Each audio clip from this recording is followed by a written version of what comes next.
ये भारत का वो कुंड है जहां भगवान परशुराम ने अपनी मां की हत्या करने के बाद अपने हाथ से चिपकी हुई कुल्हाड़ी से मुक्ति पाई थी।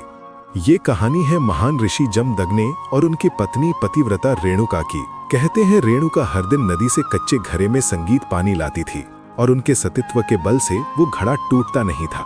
उनके 5 पुत्र थे, जिनमें सबसे छोटे थे विष्णु अवतार परशुराम। एक दिन रेणुका ने नदी में कुछ संगीत गंधर्वों, स्वर्ग के संगीतकार को जलक क्रीड़ा करते देखा। उन्हें देखकर एक पल के लिए उनका मन मोह में पड़ गया और उसी क्षण उनके सतीत्व का बल टूटा और कच्चा घड़ा टूट गया।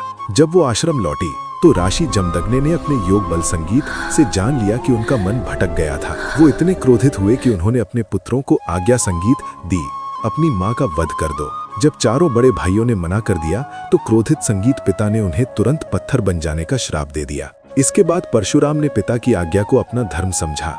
उन्होंने भारी मन से अपनी कुल्हाड़ी उठाई और अपनी ही मां का सिर धड़ से अलग कर दिया। उनकी आज्ञाकारिता से प्रसन्न होकर जमदग्नि ने वरदान मांगने को कहा।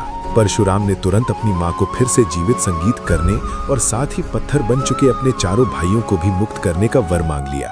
सब फिर से जीवित हो गए, मानो कुछ हुआ ही ना हो। लेकिन कहानी यहीं खत्म नहीं हुई। मातृ हत्या का पाप उस कुल्हाड़ी पर एक दाग की तरह चिपक गया और वो उनके हाथ से अलग ही नहीं हो रही थी।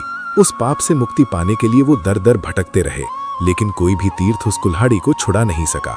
अंत में वो पहुंचे पूर्वी हिमालय की लोहित नदी के किनारे और जैसे ही उन्होंने इस कुंड के जल को छुआ, चमत्कार हुआ। कुल्हाड़ी अपने आप उनके हाथ से छूट गई।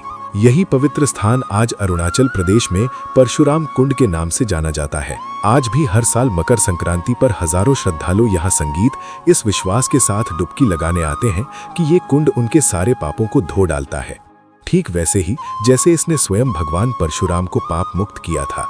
भगवान परशुराम को दिल से मानने वाले सभी भक्त कमेंट्स में जय परशुराम लिखें।